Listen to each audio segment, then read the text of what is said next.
कह रहे ये हिटलर का है शासन काल, यहाँ झूठ की गंगा बहती है।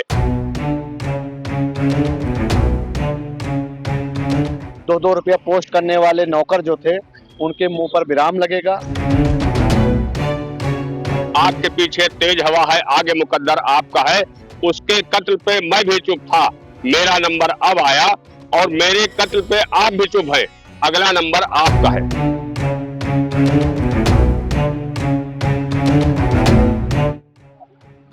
समाजवादी पार्टी के नेता आजम खान जेल से बाहर आ चुके हैं और उनसे कल मिलने राष्ट्रीय अध्यक्ष अखिलेश यादव जाएंगे। हमारे साथ बातचीत करने के लिए दारा सिंह मौजूद हैं। दारा जी, कल अखिलेश यादव जा रहे हैं मिलने, क्या कहना है आपका? देखिए, कल एक ऐतिहासिक मिलन होगी।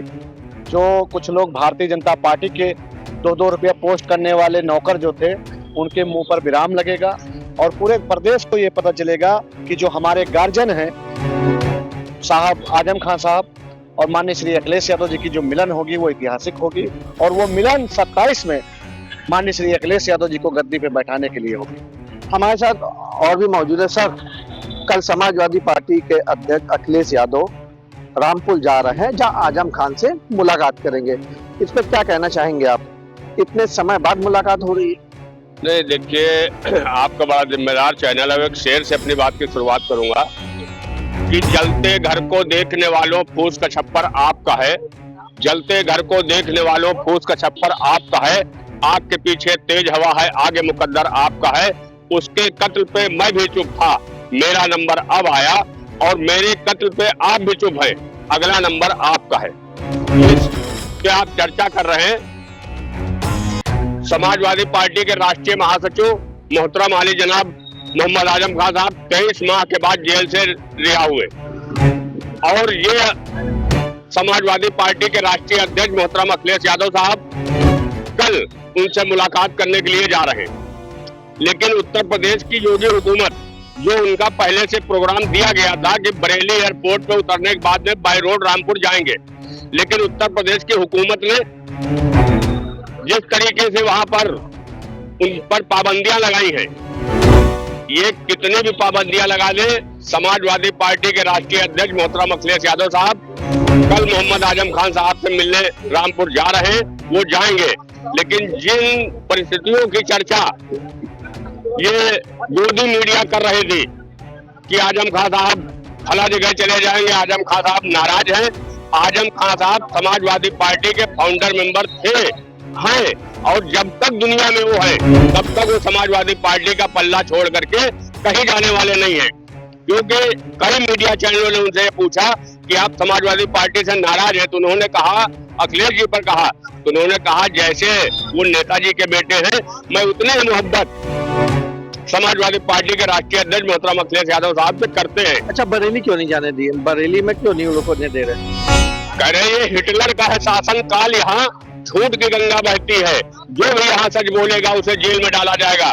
ये भारतीय जनता पार्टी उत्तर प्रदेश के पूरी तरीके से तानाशाही पर उतारू है कि आपको अगर कोई डर खौफ नहीं है तो समाजवादी पार्टी का प्रतिनिधिमंडल जा रहा था, अगर इनके करने और कथने में फर्क नहीं है तो जाने क्यों दिया है? भाई, बरेली में अगर जो भी हुआ वहां पर कोई हिंदू मुसलमान का कोई फसाद नहीं हुआ, वहां पर जो भी किया गया, वहां पर कई वीडियो मेरे पास है बरेली के, मैं आपको दिखा सकता हूं, जो भारतीय जनता पार्टी आरएसएस के लोगों ने 2 मंजिल से पत्थर पुलिस प्रशासन पर फेंका, और बदनाम किसको किया गया? मुसलमानों को।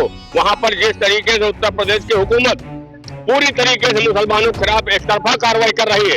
अगर मैं आपके चैनल बड़े यहाँ रुकना चाहूंगा। दरअसल आई लव मोहम्मद को लेके इनको एक ज्ञापन देना था। पहली चीज, जुलूस की परमिशन नहीं मिली थी और हजारों लोग इकट्ठा हो गए थे, उस पे कहीं ना कहीं विवाद बढ़ता चला गया। मोहतरम, आपको नहीं मालूम है पूरी डिटेल, मैं आपको बता रहा हूँ क्या है। जुमे का दिन होता है, और जुमे के दिन वो जिस जहाँ की घटना सदर बरेली की है, वो जुमे का दिन होता है, और जुमे के दिन जो मुसलमान हफ्ते में एक बार भी नमाज पढ़ने जाता है तो शुक्र वाले दिन नहा धो के नमाज पढ़ने के लिए जरूर जाता है। उनका उन्होंने आमंत्रित नहीं किया था। अगर वहां का जिला प्रशासन ये चाहता तो उनको ज्ञापन देने की बात हो रही थी, और उनसे आकर के डीएम या एडीएम कमिश्नर साहब जा करके उनसे ज्ञापन ले लेते, और जब उनको हाउस अरेस्ट कर लिया गया तो फिर उनका हाथ कहां से आ गया। लेकिन ये भारतीय जनता पार्टी की हुकूमत पूरी तरीके से बदले की भावना से काम कर रही। 2 दिन पहले उन्होंने बोला था कि हम लोग सब यहाँ से नमाज पढ़ने के बाद ज्ञापन देने जाएंगे। कतई वो नहीं बोले थे, अगर आपके पास उनकी बाइट है हम जाएंगे तो आप मुझे बाइट दिखा दिए, मैं आपकी बात मान लूंगा। ये कतई उन्होंने, जब जिला प्रशासन से उन्होंने बात करी ज्ञापन देने, तो उन्होंने जाकर के कहा कि आप ज्ञापन तैयार करिए और मैं आके ले लूंगा। लेकिन जब जिला प्रशासन ने वहां अनुमति दे दी, और जब क्योंकि शुक्र का दिन था, वहां पर जहाँ नमाज होती है मस्जिद में, वहाँ 2-3 हजार की हमेशा भीड़ होती है। आप अगले शुक्र को आप चले जाइएगा, जितनी भीड़ वहाँ थी उतनी भीड़ आपको अगले शुक्र को मिलेगी। क्योंकि जिस तरीके से उत्तर प्रदेश की हुकूमत ये कह रही है कि वहाँ पर प्री प्लान, तो उत्तर प्रदेश के अंदर योगी जी की हुकूमत है, उनका इंटेलिजेंस, वहाँ का जिला प्रशासन क्या कर रहा था, जिस तरीके से वहाँ पर सरकार बदले की भावना से काम कर रहे हैं। यही एक घटना भारतीय जनता पार्टी, आरएसएस, विश्व हिंदू परिषद के लोगों ने चंद रोज पहले फतेहपुर में किया था, जहाँ पर पूरा रोल भारतीय जनता पार्टी के जिला अध्यक्ष का था। उनके यहाँ बुलडोजर चला नहीं चला, ये हुकूमत। वहाँ फतेहपुर की घटना में जांच हो रही है, पहली चीज। दूसरी बात, बरेली वाला जो मामला आप बता रहे हैं, वहाँ पे देखिए कट्टा, गोली, छुरी, गुम्मे, ये सब कहाँ से आ गए?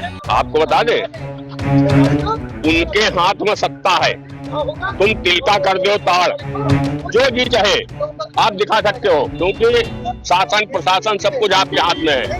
आप कट्टा दिखा दो, बंदूक, और फतेहपुर में तलवारें दिख रही थी, उनका जिक्र आज तक नहीं आया। 150 लोगों के खिलाफ FIR हुई, एक की भी गिरफ्तारी हुई नहीं हुई। तो इस वजह से कहना है, उत्तर प्रदेश के मुख्यमंत्री एक संत और महंत हैं, उनको तो निष्पक्ष कार्रवाई करनी चाहिए। मैं उसके पक्ष में बिल्कुल कतई नहीं हूँ। जो लोग गलत करें उनके खिलाफ ये सरकार की जिम्मेदारी बनती है, पुलिस प्रशासन की जिम्मेदारी बनती है, वो कार्रवाई करे। एक आखिरी सवाल संक्षेप में दीजिएगा।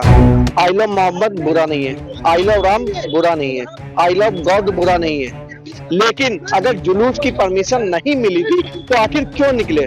परमिशन प्रशासन ने नहीं दी थी, हजारों लोग इकट्ठा हो गए। मैंने इससे पहले क्या कहा, जुमे क्या दिन था, जुमे की नमाज पढ़ने की परमिशन थोड़ी दी जाएगी।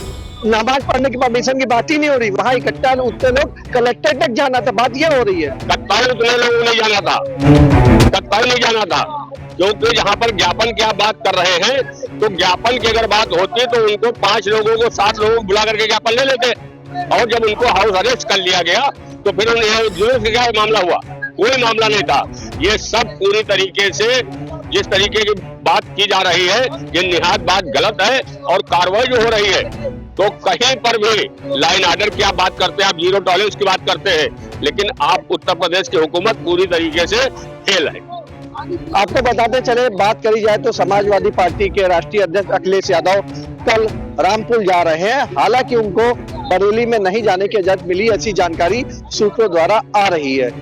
फिलहाल बरेली में जिस तरह से विवाद हुआ, तो वो कहीं ना कहीं और आगे ना बढ़े, जिसको लेकर कई विपक्षी दलों को वहां जाने से रोका जा रहा है।